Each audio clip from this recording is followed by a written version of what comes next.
Oh yeah, excellent. So once again, hello everybody.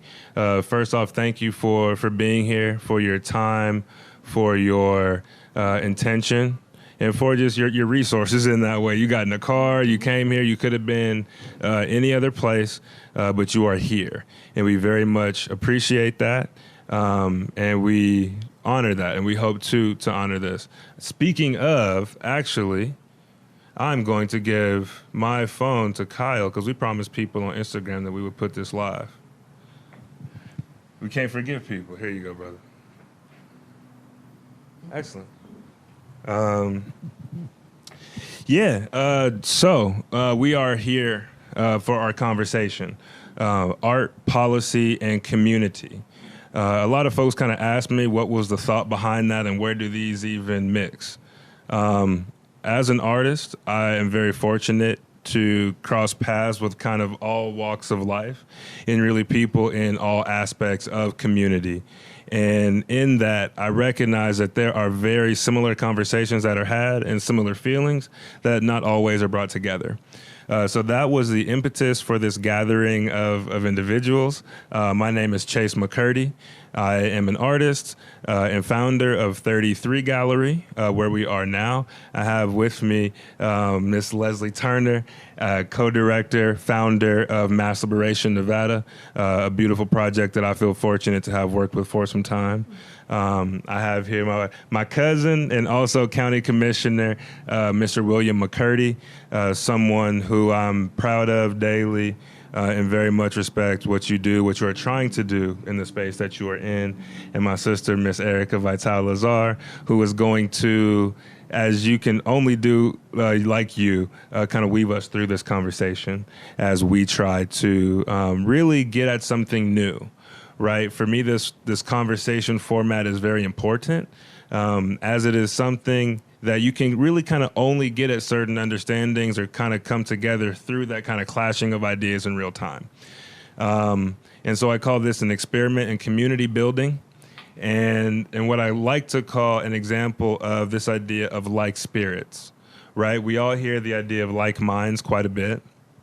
But I think it's very important for us to embrace very different minds and different ways of thinking and people who spend their time in different professions and walks of life, but who approach what they do with a similar spirit as with we approach what we do. And that's what we hope to bring together in this, individuals who care about community in very similar ways, but have to approach it in different ways, just based upon the realities of where we are. So with that, I mean, I want to pass it to you, Erica, to lead us as we go forth. Okay, thank you. You know, I think I want to start by asking the things that I want to know of each of you. And before I do that, it occurs to me, Chase, that you're in a tradition of artists who began to really think in the space of not only creating what is abstract, or what lives on the page, or what lives on our walls, but really starting to think about the spaces we inhabit as a people. And your predecessor would be June Jordan. And she's a poet who in 1965 was living in Queens as a single mom, raising a son who had no green space really, but she would walk him down to the river so that he could experience the horizon. She started really thinking about how we are really grown through what we see in our environment. And in that tradition, she was really inspired to connect with Buckminster Fuller, of all people. She wrote him a letter, and she said, I'm really interested in how you choose design spaces for certain groups of people. And I really want to partner with you to reimagine Black space, particularly in Queens and in Harlem. So she spent a number of years with Buckminster Fuller trying to imagine, much like, and I can't help but think about, I'm not native to this soil, but I see so many patterns that are the similar kind of make, model, strategy when it comes to Black folks living in Black space. What can we do to alter that and honor it? So I feel as though you're working in that tradition William is very much on the policy side, working in that tradition.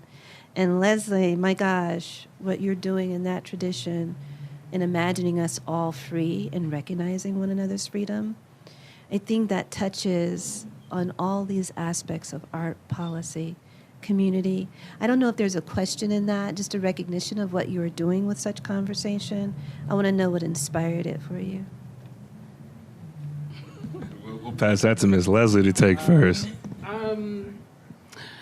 So I would say I've just grown up in this space of just like, if you exist to kind of serve community, that's, my dad was a Black Panther. He was very involved in he was actually the sergeant at arms of the Pensacola, Florida chapter of the Black Panther Party, which was very profound at the time because in the South, they were not resisting in the same way because it was just more violence in the South. And, we all know the stories of our ancestors fleeing the South and moving, to water's edge, to the west, to the north. And so it was kind of just like, oh, no, y'all doing that in the South?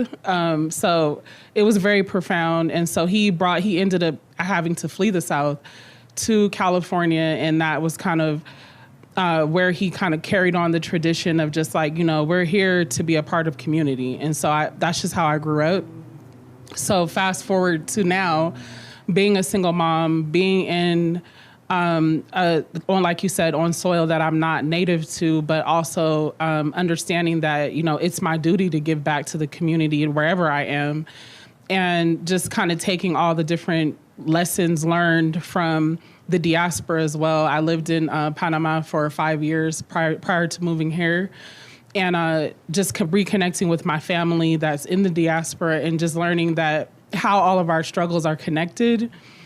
So I would say those are the things that kind of, those experiences are the things that inspired me, and just, wanting a better existence and a better life for future generations, like my son, obviously, but also like the people who I'll be ancestors to one day, who will have me on their altars, like them being able to truly be free in a way that we have not experienced as Black people, or really just as people in general, and just really be able to do whatever it is that they want, to live in their passion and be able to use their gifts for the people, like Dr. John Henrik Clarke said. So I would say that I'm a roux of history and reality combined, and the juice is basically what inspires me to keep doing this work.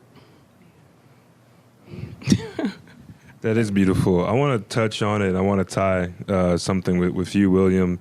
You both mentioned not from the soil, but still giving to the soil and taking time and space to cultivate the soil. I have my own feelings about, this particular community and the truly decades of time our families have spent here. But William, for you, as someone who is both empowered in the policy-making space, but also having your own limitations in the policy-making space, how does this idea of creating space, for us to come together, how does that come together and reflect itself in your work and world? It's a good question. First and foremost, I'm incredibly thankful to share space with all of you in this conversation during this period of time. My world is very unique. I interface with a lot of different people from different walks of life or different philosophies and different ideologies. And in many cases, I am one and the only one in the room, actually, in this position to be able to create change for not only my community, but for my district. It's incredibly important that we all have a shared vision for where we want to be as a community and as a people.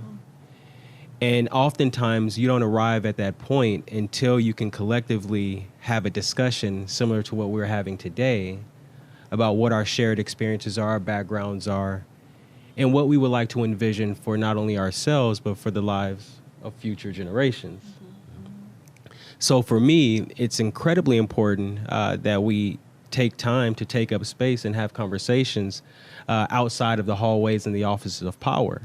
Because as many of us know, change doesn't come from the offices. Change goes to the offices and demands what it would like to see for the community.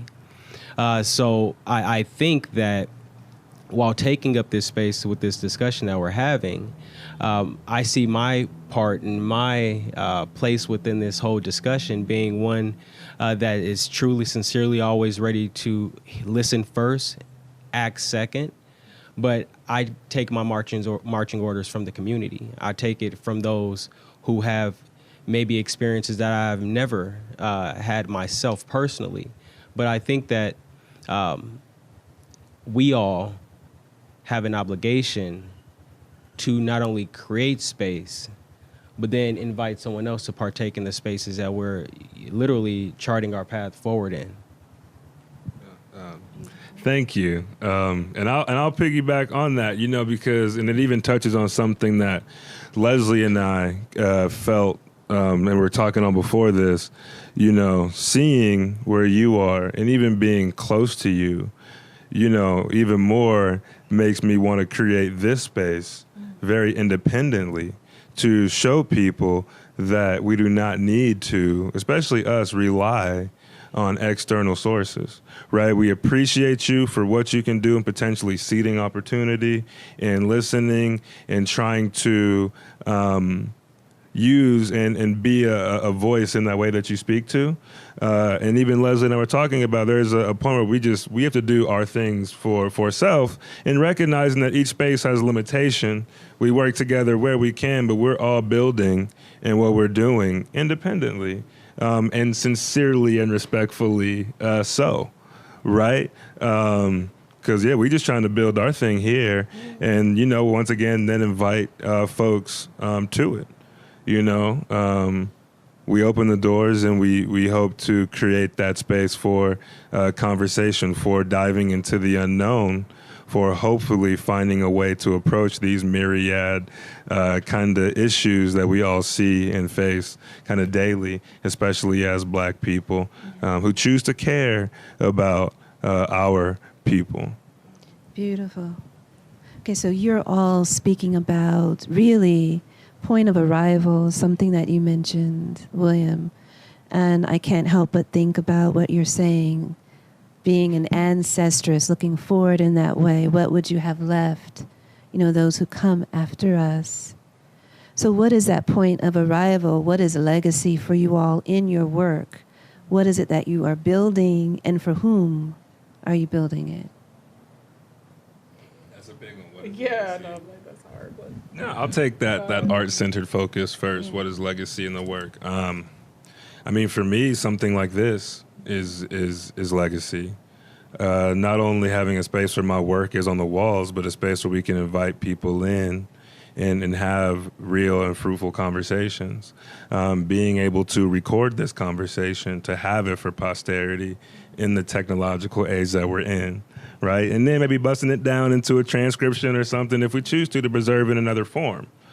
Right. But for me as an artist, it's very tangible, what my legacy is, because it's what artworks, or certain things. So, and hopefully in that way, I like to strive to be an example for, once again, all walks of life, all professions. And this idea of working toward a goal that may be shifting, where you're not sure all the time, especially on what the big one is. But knowing that there's little day-to-day steps and things that you could be doing to further that which feels right, that which you've identified to be your path, and those little road marks, the artworks, as I'm trying to live a more complete and balanced and sincere life, and working through that, my artworks are that. For others, and once again, different minds who are in different professions and who spend their time on different things, they're going to manifest differently. And I'm very curious to hear both of you. Go ahead. So legacy for me is me turning the page into another chapter, having the ability to go back in the book and see someone who picked up some of the nuggets that I left behind. I would love to see a new generation of leaders, thought leaders, who rise up to challenge the system in ways that it hasn't been challenged before, to run for office, for sure, because without representation and a vision, the people cannot go anywhere. So I would like to see more young people get involved with politics. I would like to see more people getting involved with every apparatus within politics in terms of legacy. But also, for me, I would like to see change in the community, both physical change, but also spiritual change. Because we can change the brick and mortar within our community, but if we don't change the minds and the hearts of the people as we're changing the actual physical things that we can put our hands on, then it won't prosper the way that it was meant to prosper. So legacy for me is not only helping one to untap the potential that it resides within them to get to whatever it is that, and wherever it is that they're supposed to be, but also changing the landscape of the community with the community in a way that the community can take ownership in and thrive from. I would just say that I guess my legacy, I see myself as a reference. So future generations, the same way when I'm, getting prepared to give public comment, or I'm thinking about any part of the struggle for liberation, I refer back to Fannie Lou Hamer. I refer back to Malcolm X. I listen to those speeches, and all of them are still so relevant. And so hopefully my legacy will be that I will be a reference for future generations to look back upon, and kind of like what you were saying, like continue to build upon what I've been doing and take it from there and keep it going. And also, I think for me, most importantly, is I see myself as a conduit for reconnecting Black folks back to our original systems of spirituality, of healing ourselves, of being connected to nature, of our orientation just in the world around us, like seeing ourselves as a part of it. Like we're a part of the sun rising. We're a part of, the air we breathe and the wind. Like it's not just this abstract thing that's just happening outside of us. So just kind of reconnecting to that, I would like to continue to be a conduit for that. And again, the reconnecting us to our spiritual practices and our culture, I think is really profound. With the Mass Liberation Project, we take groups of formerly incarcerated people to the continent. And that experience is so important because what we call it return and reclaim, because we're returning our physical bodies to the soil. Like we take off our shoes, we put our feet in the same places that our ancestors literally stood. It's the same floor, it's the same structures, it's the same walls. Their hands were there. We put our hands on top of it, like their actual biological residue is still there. And then it's, it's intermingling with our sweat. So it's like, it's deep, so we want to do that, but it's also a reclaiming of our culture, of our tradition, of our understanding of cosmology, of, our interaction with the spiritual realm. It's all of those things. It's reclaiming it and then bringing it back and spreading it to, our loved ones, our family, our friends. So that's something that is most important to me, and I think will be, a huge part of the legacy that I leave behind. And especially for my son, because I'm teaching him these things. So it's like, when I pass, because we all will, you can still have access to me. Because, I was never taught that as a child. And, I lost my dad at 17. And it was just a really dark time, for like the next 10, 15 years of my life. But to prep my child to know now at 7 that you can always access me, whether I'm here in the physical or not. And so that to me is like the most important part of the legacy that I'll leave behind. That's beautiful. I'd love to jump in. Let's go. Nah, real shit. Snap that up. No, because it's real, and when you say about accessing, those that know me and my practice know the extensive just the notebook practice, right? And there's something to that, right? Because even when you think of what we call like more traditional African practices, there's that relationship with the unwritten, right? And I sometimes struggle with writing so much, but it's really with that intent in mind for those future generations to find those sincere fruits of one's personal struggle, right? And as an artist, what even kind of brought me to this kind of conversation is sincerely seeing the artist in that way as that conduit, yes. Right? And taking that, okay, we're making these deeper understandings, connecting to who we are, to where we are currently, to where we've been, where we come from, beyond just the shores in 1619, as we know, yes. Right? And how do we bring that to now? Right? Because how do we bring that to affect our day-to-day practice? And that shows up in our spiritual practice on an individual level. And then I spend a lot of time trying to help weave, and how can that, meet us in that concrete world that we're in, that we interact. And that's the thing, if I could hop back in. Okay. Is like, so I'm not going to get too deep because it's such a broad conversation in terms of African spiritual tradition.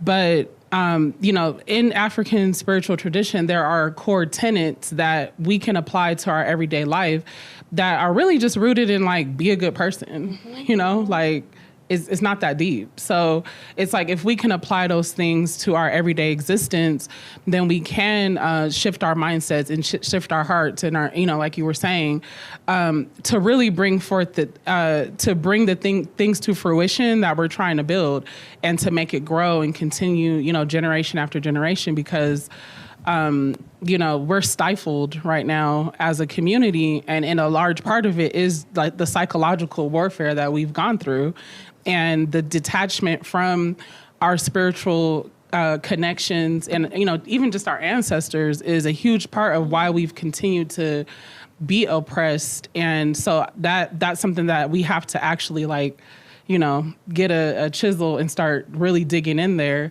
So that's kind of like what I'm really truly a commitment to, is like, yeah, I'm going to keep lobbying and, trying to push policy, getting formerly incarcerated people to vote, all of those things simultaneously, doing that work to reconnect us. I mean, even just starting with our names, Let me ask you, Will, real quick. I'm just going back to Eric, but I'm excited.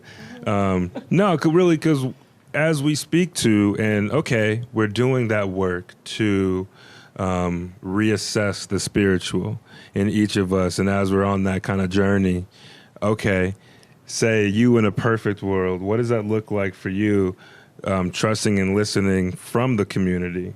What do those reactions look like to you in an ideal world of individuals and community who have taken on that work of the spirit and who are trying to communicate and work with? And how do we translate this? Because it's not policy, it's way of being, right? It's a way of approaching life. How does that how do you try to translate that just thinking into the world? What does that look like to you as someone who interacts with constituency? Well, first and foremost, I think that one of the most challenging things for leaders of the past have been to take constructive criticism about how they approach doing what they do. Through coming into this political system and this political apparatus that governs our way of life, I took first the time to understand and, be educated on how it works at every level. Because before I can go to the community and entertain any of the ideas that they may have, I have to know how I can apply what it is that they're going to be asking me to do. So I took time to educate myself on all the different levels of government, whether we're talking about federal, Congress, Senate, we're talking about, the different departments that are under the federal government, all the way to the state, county, city, all the way down. And what I found was we have been failed by the educational system to properly equip us on how to interface with our government and how to best advocate for ourselves, how to even reach out to say, hey, I need this pothole filled, and know which municipality that we're in, whether it's city or county. So that was the first thing that I did. And while becoming educated, I started to unlock some of the, I guess you could say, some of the doors where I could find myself being most helpful to the community. First, with informing them about the real things that are available to them in government, whether we're talking about funding for, their nonprofits or, the Arts Council or, whatever the case may be. I immediately found myself being able to have the keys to help others unlock the doors of opportunity for themselves. But while approaching the community now, present time, I now have the ability to take whatever information they may give to me as to what they would desire for themselves, their families, and our community. And now I have the ability and the knowledge to be able to apply it in a real way. Like, we say we want more economic investment within this area. We say we want more startup cash for new and emerging businesses. Now there's a program for that is not only working at the county level, and it's always been in existence, but it's not always been known about in the community. So through educating the community and helping them to understand what was available to them, that education again, we now start to help others unlock their own untapped potential. So with approaching any policy conversation, because it's not all just policy like Chase stated, it's also just listening sometimes. Just taking time to be present and understanding that you have to humble yourself if you choose to say that you want to lead the people. Like, you can't say you want to lead me, but you don't want to hear me. You can't say that you want to show, you can't say that you want me to show up to your meeting, but then you're going to silence me when I say something that you don't like. William, so it goes, it goes, both ways. But at the end of the day, I think with discussions like these, we allow the community to see that, hey, the power has always been in our hands. Yes. The power has always been within our grasp. So all that we have to do is organize ourselves and figure out what are some of the key, they're very basic things that we need in our community. And then challenge those who are in positions of influence. Because I want to say positions of power, but it's not a position of power if you don't understand how to wield the power with the influence that you have as an individual lawmaker. So organize ourselves, get in a position where we can move an agenda. And I believe that any agenda has to start with economics as it relates to any oppressed community or formerly oppressed community. Because if you can provide for yourself, you don't have to worry about violence being up. If you can provide for yourself, you don't have to worry about, the community going in the opposite direction. So for me, it starts there, but that's how I approach it. And I think that, with the policymaking process, it has to be, rooted and found in the foundation be with education, and then being someone who decreases the ego and allows the community to speak directly to you without taking it personally. Beautiful. I just have to really jump in on the code. You talk about unlocking. You learn the code. And the irony, the great irony is as Leslie evokes African magical systems, we were talking about Dinka symbols, insibity, all of those things. And even when we think about the Code of Hammurabi, we think about the 40 principles of Mayat. Yes. Where does law and policy come from? It's based on those codes that we invented, that are engraved in stone, that our hands carved. And yet we feel so distant, and we feel that the code is not our own. And so when you talk about being very intentional about learning policy at all levels, you take ownership over something that already was bestowed onto us. Education is meant to point us towards that ownership. And what's really striking about these times, book bans and halting discussion of CRT, that's also very intentional. It's also that we weren't, privy to before. Now where information is everywhere, we might be privy to the fact that those codes were always ours. Think about the way that we will shift the way that we are able to live and to build legacy, to build economic foundation under us when we take ownership of those codes. So I love the fact that we're talking about policy and not politics. Right? Because there's a difference. Politics is ego. The intention is meant, I believe, and I don't see you as a politician. I know you too well. Politicians, I believe, are led by ego. The intention is to aggrandize, possibly enrich. I don't know. I'm only surmising. But I think when we have someone who is as interested in policy as you are, you're talking about that liberatory work. You're trying to liberate not only yourself, but your people. And I don't think it ends with the melanin blessed for you. I think it's all people for you. But I know that your heart and your intent is with this soil, your legacy family. But I know that it includes all. We all have to be free so that we all are free. Yeah. Yeah. And, Black liberation begets liberation for everyone. Yeah. Come on, say it. I want to, you touched on a few things. I want to touch on this topic of time. Mm-hmm. You talk about unlocking codes. And this kind of work that we're talking about, I'm very fortunate to have, known and worked alongside you all going on 4 or 5+ years, right? And so a fun thing for me, right, when y'all go to an art exhibition, you're like, oh man, you've been doing that over this time and what you've created. I see that same manifestation with you all, right? When we first met at the James Baldwin documentary screening at Vegas PBS, right? Just sat next to each other and felt that kind of spirit and started working together, right? When Mass Lib was still out of plan, now you independent doing your thing. Right. Always have been, but really stretching on your own. Seeing you going from CSN student body president to look where you are with time and intentional directed energy, right? And you speak to this world we're in, that focused learning. I think it becomes beautiful. And this is when we study history, what we may kind of understand is what is possible with sincerely directed and intentionally directed energy over time.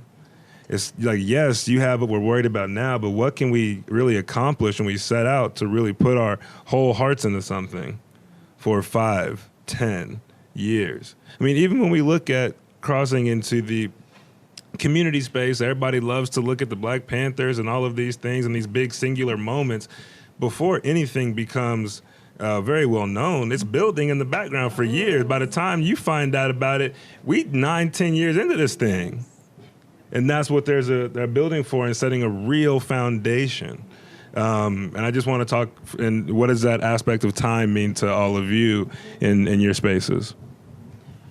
Well, one thing that I've been thinking about a lot is just taking my time and being less urgent, because everything feels like an emergency. Everything is like, we got to go do this. We got to bail out this Black mama. We got to fundraise. Like, it's just been go, go, go. And so really just pausing and being more intentional about taking my time and just going slower and just really pouring into myself and my son more. And because I'm also a part of community, So for me, it's been just slowing down and trying to build something that is going to be lasting and sustainable and powerful in terms of what we're trying to do, which is shift mindsets and unlock codes and really just kind of detach from the psychological warfare or the psychological chains that still exist, in our communities today, really trying to break that. So it's not something that's going to happen overnight. Like, it's going to take, a sustained effort. So I guess for me, it's just thinking, and then also thinking about time and understanding that our ancestors, we didn't use a clock. Like, we didn't use that calendar is not even ours. Like, it's not even 2022 and Ethiopia right now. Like, so thinking about those things too, like time is not real. And, and we could go a step further, maybe in another day, but talking about like, time warps and, I just got on Billy Carson, so he has me on some whole other stuff. But yeah, so just thinking about those things and understanding that our ancestors created those concepts and taught humanity about these things, and then they were hidden from us. So I guess just to sum it up would be just slow down. That's where I'm at.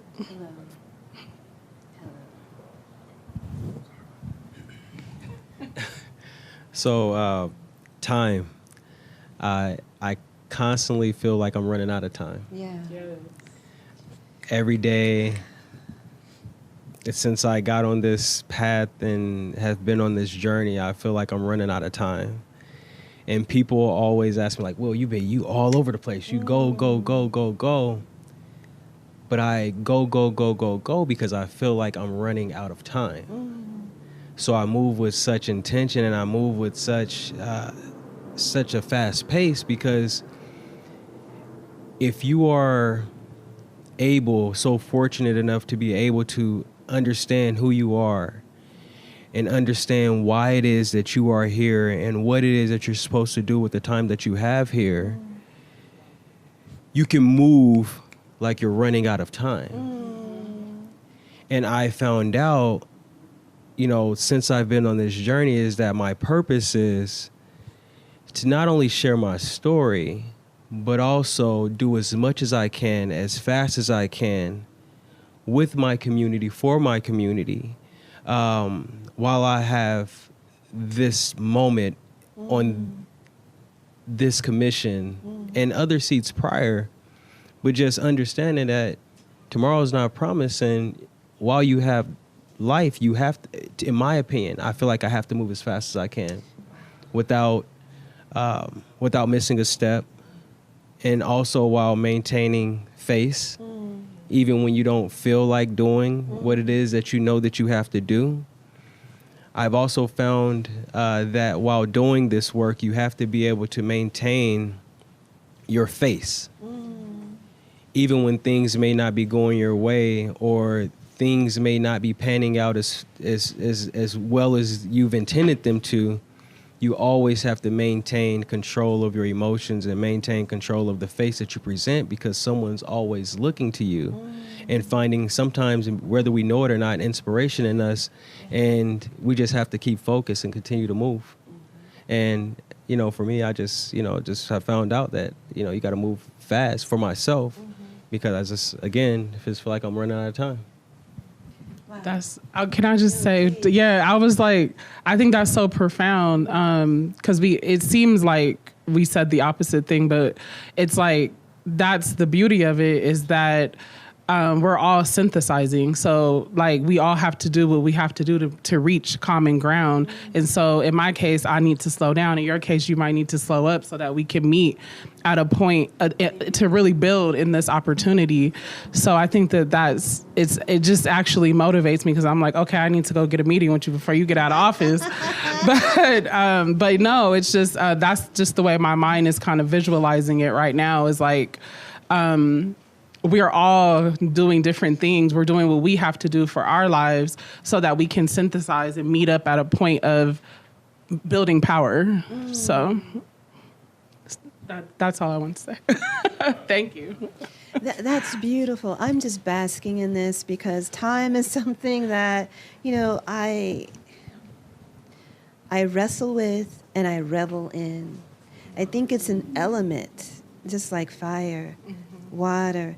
Time is another element, and it can be weaponized, or it can be a healing balm.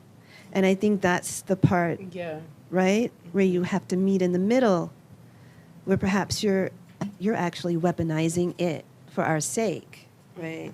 But it's also kind of working against you to feel as though you're running out of something that is yours to create. We also create time.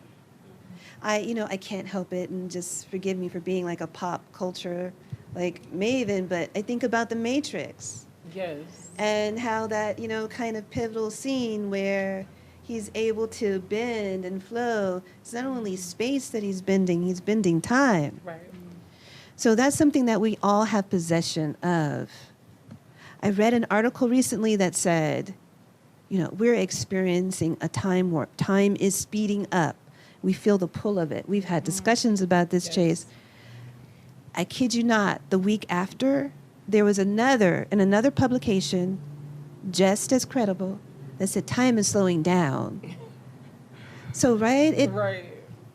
Which one is it? And for what purpose do they want you to believe one or the other? That part. I mean, I love to say that time is, as you almost spoke to, is neutral, right? Time is something that I first see as our greatest resource, right? So when I start every kind of gathering, like really sincerely thanking people for your time, right? Like the time, whether 30 minutes, an hour, 2 hours that is spent here, is time not spent elsewhere, and that time can't be gotten back, right? And I think we take that for granted at times because it is as we choose to do with it. And as Leslie spoke to, there are times in our individual journeys or paths where we need to speed up. Sometimes we need to slow down, and it's just coming to terms with what that is and being able to listen and kind of in being.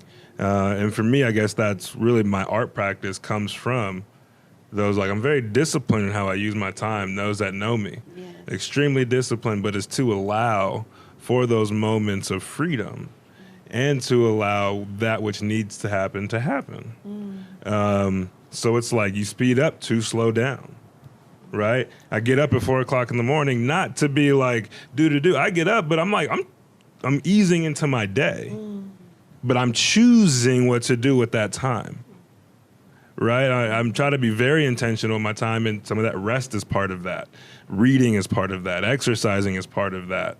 Spending time in conversations. There's times where I'll have a meeting on the books, but there's an unexpected, beautiful conversation happening with another human being that I'll have to move that meeting for to accommodate that unexpected moment of shared spirit.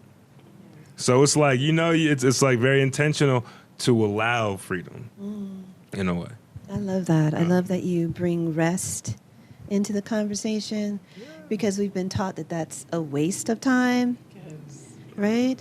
But that's where you gather everything that you need. You're able, to absorb and create and sow seeds that will prepare you for the other day. Like our work days, which have become longer in so many ways. Work days were designed so that your time here is put to use in service of someone else and what they're building for their lineage, for their legacy, and not for your own. I think rest is an important part of building for our legacy and for building for our lineage. It's where we create ourselves and dream forward. So I really want to hear about your rest practice. I want to know what you do for rest.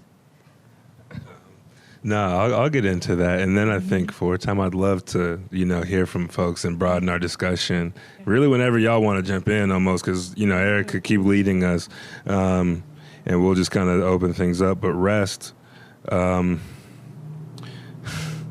as much as I say I'm intentional with time, rest is probably the thing I have the hardest time with. Stop laughing at me, William. William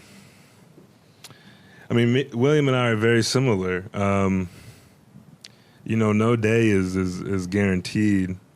And I feel very fortunate as an artist, starting really as a photographer, having so many perspectives kind of shared, very openly, reading so much and just gathering. It's like, oh man, this life, we don't know for sure. No one knows for sure. You can't be positive, but it is special. Right, the idea that we have the ups and the downs and know them and recognize them for what they are in this particular physical manifestation is cool, right? In full recognition of the thing that's greater, right? That spiritual universe, you almost call it, that is present always. But in embracing this thing, it's all aspects, and rest, I have to admit, is tough because it's like you want to take and you want to make the most of life.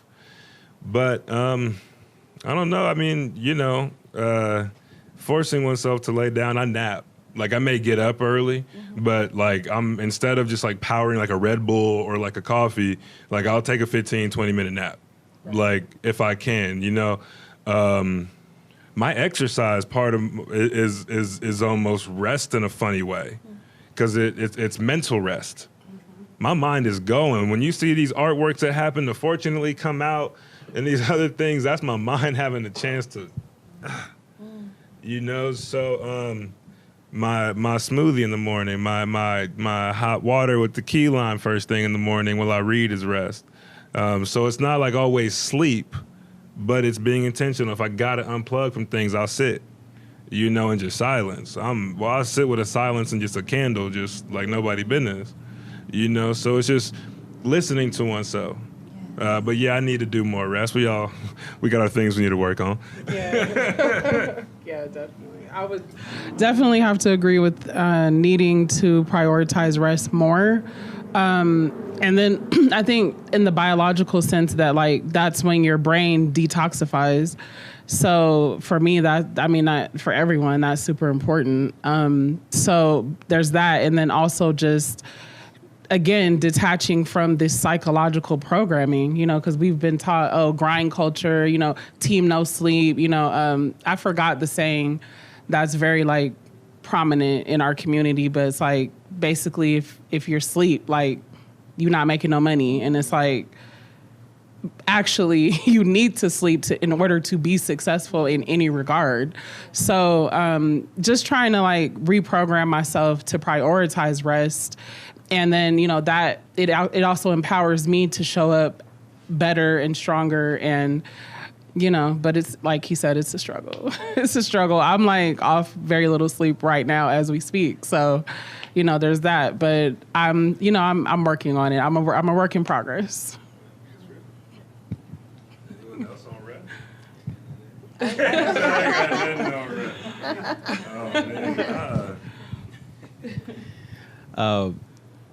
Rest is something that I struggle with too. Yeah. Just psychologically, I feel like I don't have time to rest. As ironic as that sounds, like that's oxymoron, right? You don't have time to rest. No, but that's something I struggle with as well, because of the feeling that I have that like I'm running out of time. I just don't, like I can't sleep in the daytime. Probably haven't slept in the daytime since they made me go to sleep in pre-K, for nap time, and I'm still really, really resentful for that time that was taken from me. But in all seriousness, no, yep, that's something I need to incorporate as well. Also need to incorporate some type of vacation, some type of real downtime. It is about that time, because burnout is real, compassion fatigue is real. Especially when you're working with people, you can, their energy is absorbed by you. Yes. And I interface with a lot of community members, and at many times when I'm, interfacing with them, I'm with them at a time to where they're sometimes experiencing the worst of times. Yes. And that can be heavy. And that's how I know, like, the compassion fatigue is real. Yes, it is. Because we're always trying to help, but we're not getting the revitalization, spiritual revitalization that we need to continue to do that work to help the community. So, yeah, rest is something that I'm definitely going to be intentional about, just not yet. Just not yet. I love it. Yeah, that's important. They say the cobbler's children have no shoes, right? Meaning that you're making shoes for everybody else. You're walking around barefoot, stepping on glass, getting bloody, So we have to cobble our own shoes, get that rest when we can. Also being mindful that you are doing work time is of the essence. I think you already see what's coming in the community because you are in several places at once. I think we all are in several places at once. You're inside some very particular places. You can see what's coming down the line before we all can. And so I'm sure that's what drives your sense of urgency. So I think I want to ask you before we open the floor, what should we be looking out for as a community? And what should we educate ourselves so that we are prepared to meet it? I will begin by saying this desert is beginning to blossom like a rose. The historic Westside in particular is changing right now as we speak.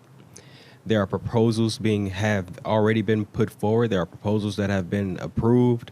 You are going to start to see this entire community transform, not only in terms of rooftops, but also in terms of, fresh produce with, urban farming, but also with indoor urban ag as well. We have a significant project that is going to be happening right next to Nevada Partners. I am, in the process of engaging some, key stakeholders to create the nation's first and only government-sponsored micro business park and housing development. This is a brainchild of my cousin, myself, a lot of people that I've been in the community with, asking, how can I get, I need a retail space. I need resources for my business. I can't really afford, with the particular zero to no credit that I have in my business, qualify for a substantial enough loan. Happy to, share that we have, CDFI that is available to many members. I'm interested in a zero to no interest loan. I'm interested in grants that we can, put some strings on the policy side to make sure that we get a return on investment. But I think that we have to be creative. That's where the art, the community, and the policy really comes together, because without really knowing and hearing from community members and hearing from artists on, because artists they're creatives, how we can be more creative, in the policymaking space. But in terms of the historic Westside, there are a lot of projects. I believe there are like 6 or 7 projects that are currently, on their way.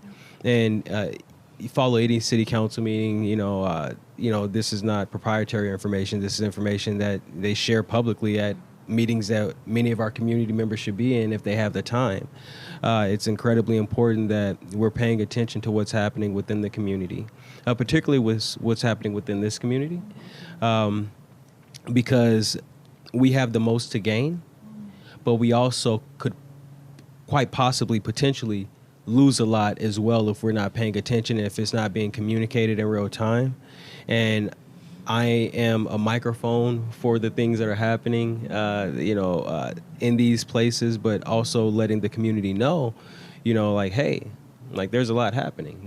I have monthly, constituency group meetings, every month since I've been in office, since, for the last 2 years, letting people know what's happening and having them meet with department heads of the different county governments, the 38 departments that we have, really demystifying government, because I truly and most sincerely believe that we would not be in this position if we were more knowledgeable about government and its processes.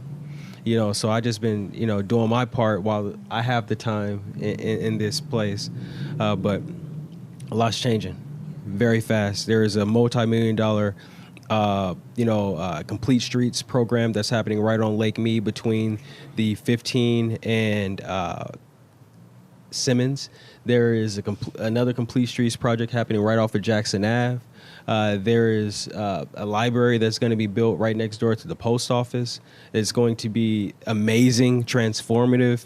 There is, talks about, really reimagining the whole Lake Mead corridor. So one thing also that I know about this community, being that our families have been here for over a half a century, we are property rich, but we are cash poor. Yes. Like a lot of the residents here have property, which is cash, but they don't have the cash, tangible cash. Mm-hmm.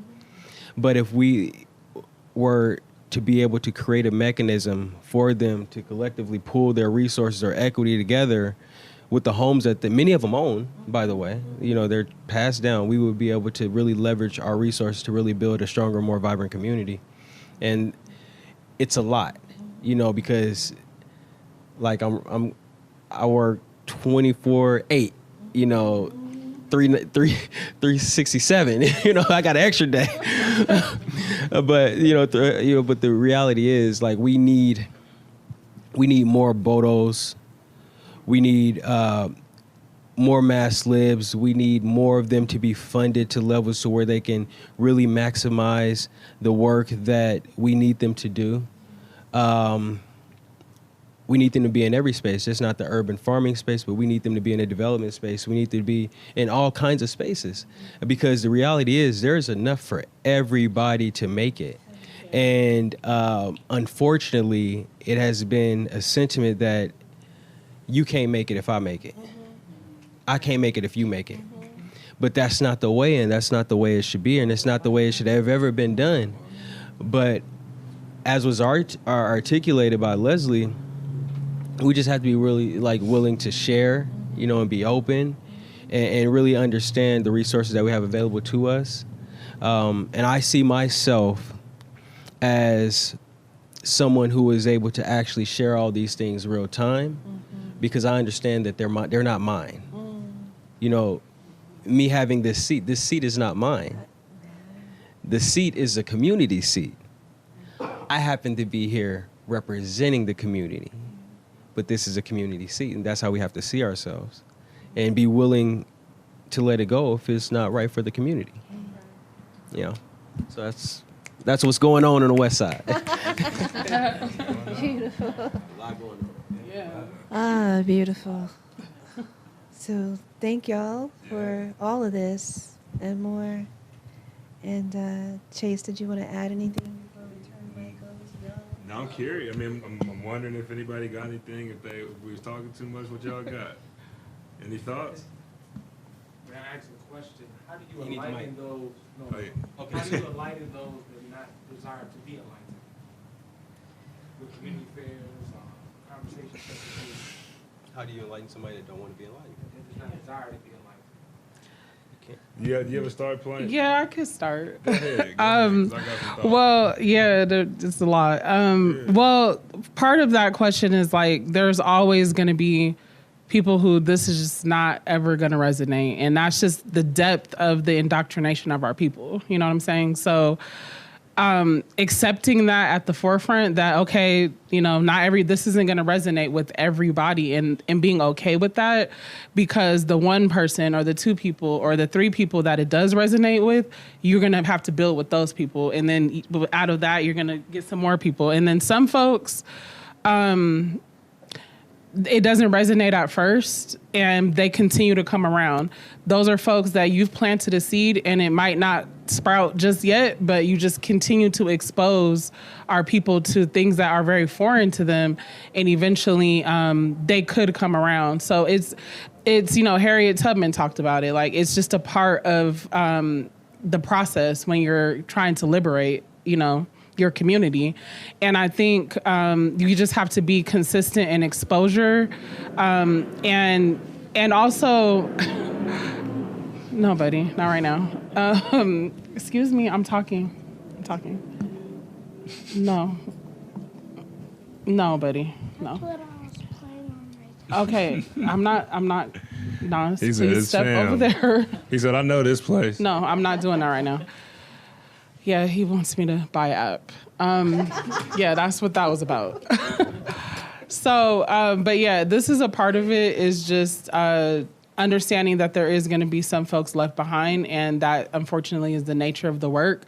And then I was going to say something else, but he made me lose my train of thought. So hopefully it comes back, but if not, Hey, y'all feel nah, me. it's love. Nah, but you Yeah. hit it real, Leslie. I mean, I think about this idea of moving, like, in humility.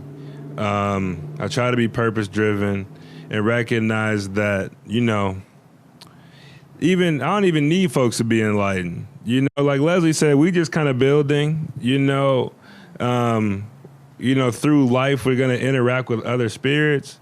When we do it, I try to make those interactions positive. I don't go out of my way to have any sort of effect on anybody, though.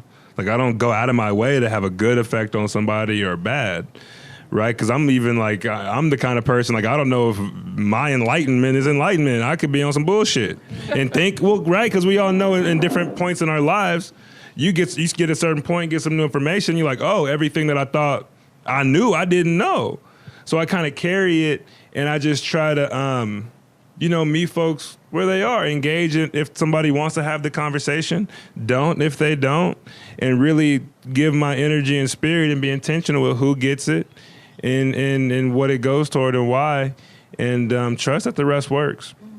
Yeah, I would just add in offering grace. I think that is really important when we're dealing with our people, because when someone comes and they're like, I don't want to hear about that shit, or I don't believe in that, or, I ain't voting, or, I'm not going to a city council meeting, or, I don't believe, I believe, voodoo is witchcraft, just random things. It's like, we have to understand that we've been that again, back to that psychological warfare, like, that's been ingrained in us.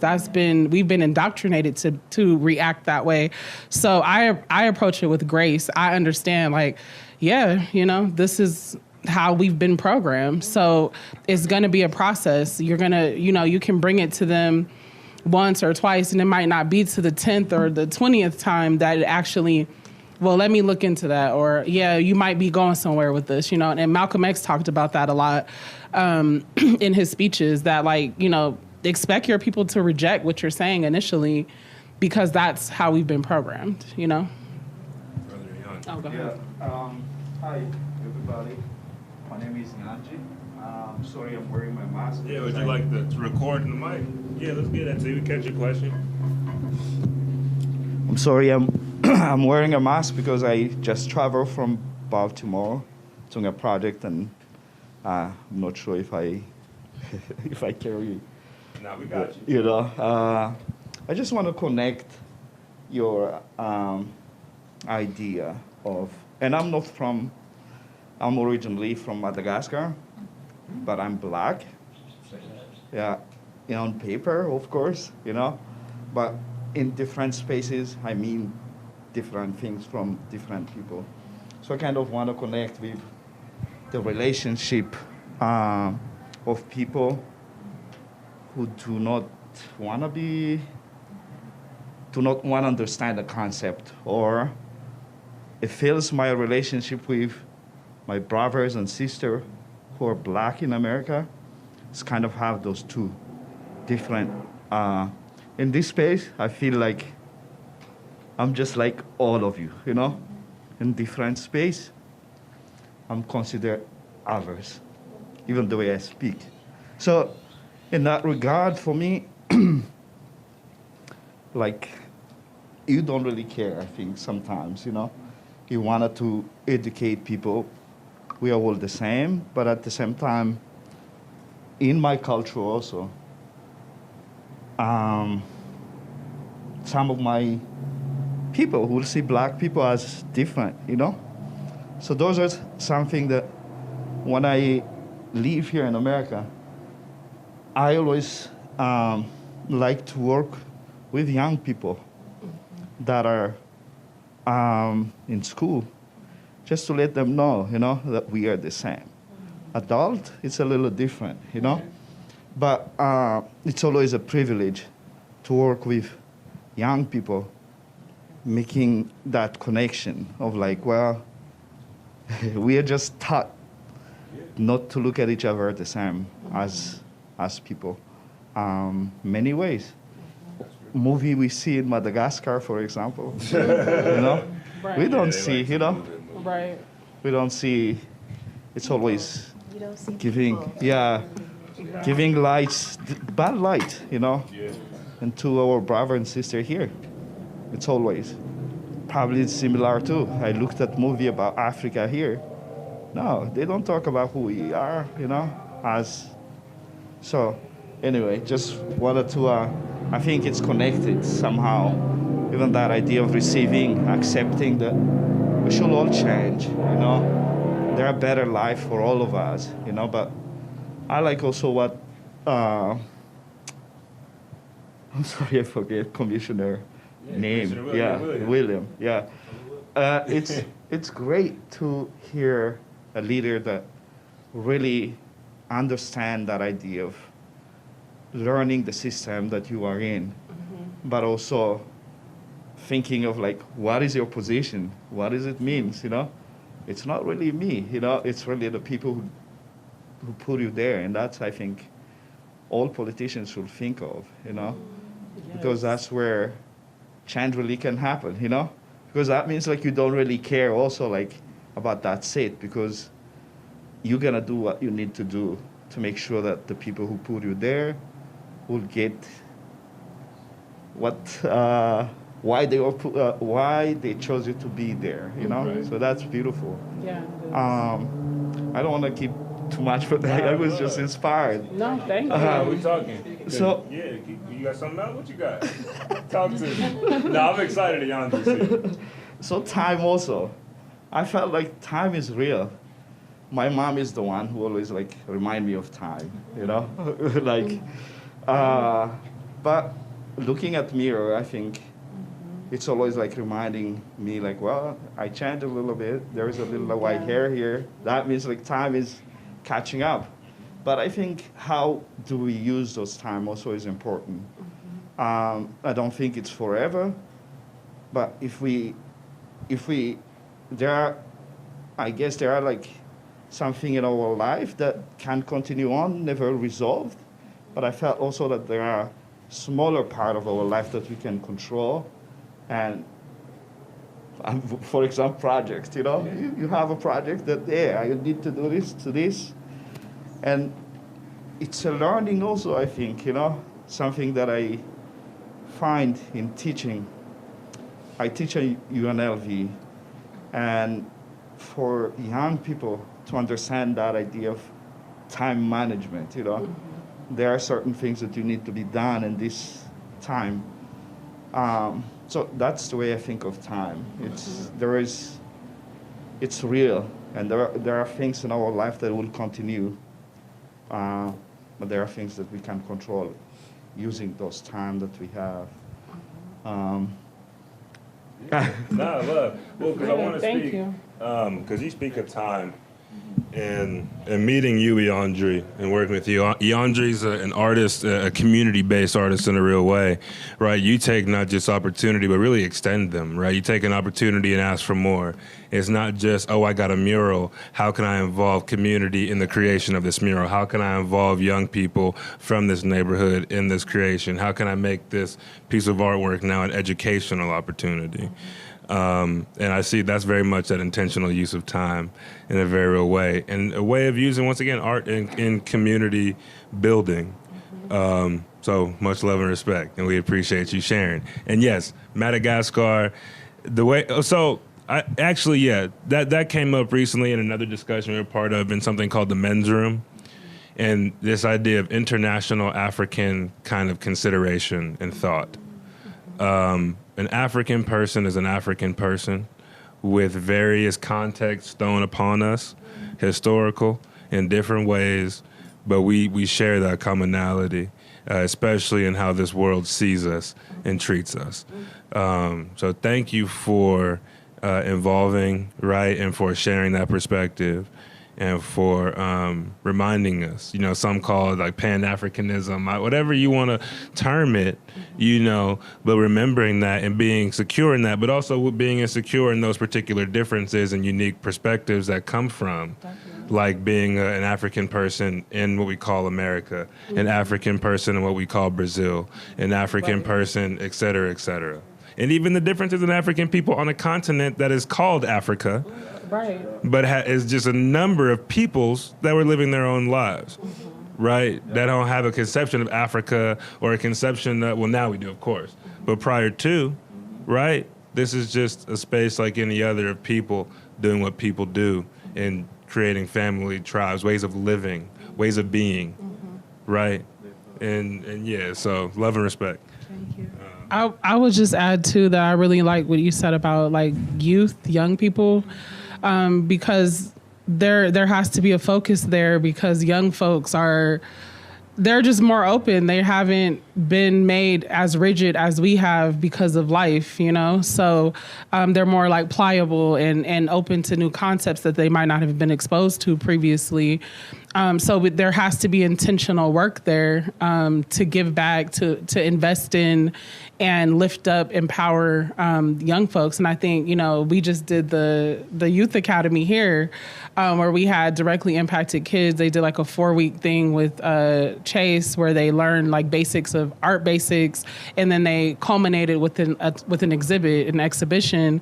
And it was just, it was our first time, trying it out, just seeing how it goes. And so we want to keep it going. But it's critical to the continuation of everything we're building, everything we're trying to do, all the change that we're seeking and working on. They'll be the ones to carry it forward to true fruition. And, like Huey P. Newton spoke on that, the youth will inherit the movement, and they will. And so we have to invest in their inheritance. Yeah, we're gonna leave. Yeah, exactly. Anybody else want to chime in? Please do. Yeah. Thank you. Yeah. I just wanted to say that this is such a great conversation around like art and community. What I love about art, it's such a great way to connect different people from the community. It's a great medium. And again, thank you to you all for the work that you're doing. I'm sure, in the space of in government, how difficult, that can be. So to see how intentional you are, that means so much that you are considering the community, especially thinking about the time that we're in politically. We don't often see that. And so that's just amazing work. So thank you for the work that you're doing and the opportunity to partner with you. I do work for a university here. And so just being able to work with your constituents and you, Chase, that connection of art and community. We had an event last year. It was an event for kids, STEAM. And so Chase allowed us to use the space. And the kids got to do like art activities with Chase, and they had different vendors just around the area. So that was really special. And just for your work, which is so important. And so, just so many gems and nuggets that you guys dropped. The part about like time, being present. It just made me really think about like boundaries, just having a conversation about that this week. Sometimes we forget that. And, we're doing this work. We have the right intentions, but somewhere along the way, burnout happens. And I really appreciated how you all, mentioned like just kind of like doing the work, you know what I mean? And it doesn't just take one organization, institution, like government person, like we all need to come together. And so just over time, we just kind of lost that, right? Within business, that bottom line is kind of, you see that competition, especially in the community, working with nonprofits, I do. And so you see that, right? Maybe it's just kind of like the scarcity around like grant dollars, right? Yeah, and so it's like, actually, if we build a coalition, we can do a lot more, and we've created such a system for, our residents. It's so difficult. Because an approach that we take when we're referring clients to resources, we call first, we kind of go through the process. And sometimes we're like, it took us like 3 calls or like an hour later, imagine this experience for them. And we really need to just remember, consideration for people. And we've really lost that. And so conversations like this, us getting together and remembering like who we are and why we're doing this work is so important. I want to continue partnering with you all. I'd love to get your information, Leslie, and just seeing from a university perspective, a medical school, like what can we do to show up more in communities? Because, sometimes with universities, they kind of like get a bad rap for like, I don't know if you ever heard of like helicopter research, but like going into communities, I heard a laugh, so you heard. And so, and rightfully so, I definitely want to say that, sometimes you've had other institutions, they go and do research and it's kind of like, we have that data, grant work is done and that's it. But the approach that we take with like CBPR, which is community-based participatory research, involving the community, making sure that they're part of every step of the way is super important. And then also my role in the university as director of community engagement is not coming in like I know everything, because I don't, but just being able to listen. And being able to take the knowledge and skills I have and the resources within the university and come to the table with some like ideas to brainstorm. And I think that part is super important.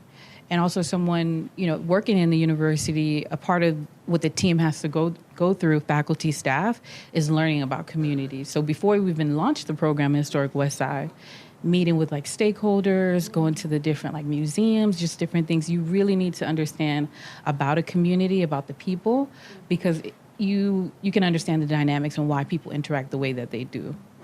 And so even coming here, I'm originally from Miami and my parents are from Haiti. Historic Westside kind of reminded me of like historic Overtown, if you are familiar with that neighborhood. Yeah. And so I just couldn't help but think about a project we did in 2015 at Dorsey Park with Kadir Nelson. His mother has a nonprofit in Overtown. A lot of people don't know that. And if you know Overtown, it's really hard to get the community out. Right now, it's kind of like it's changing. This was 2015, but I just could remember we were doing murals at Dorsey Park, which was the only park that African-American baseball players could play south of Tampa. And, you know, Kadir's out there freehanded, amazing. Oh, it was incredible. And just community members just coming out, you know, kids, adults, seniors. And again, for that community, it's really hard to do if it's not like football at the time. And so, you know, saying all of that to say this is such an important conversation, and I just, it's just beautiful, and I'm just happy to be a part of it. Thank you. Thank you for being here.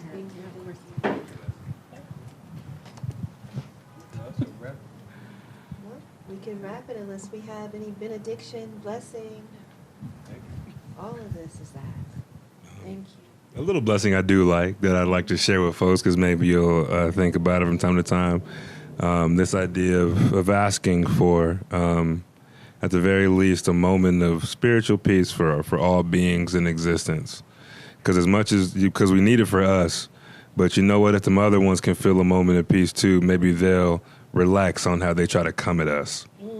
Hopefully, but just a moment of peace, especially for our people, because we all got a lot going on, and maybe we just have a moment where we don't worry or anything, or we can just be as a human being. That's all. Can I add one thing? Just, you know, Dr. John Henrik Clarke, again, just whatever your gifts are, you know, just use them for the people. Thank you. Love you. Thank you. Yeah. All right, let's get it. I'm gonna turn some music on.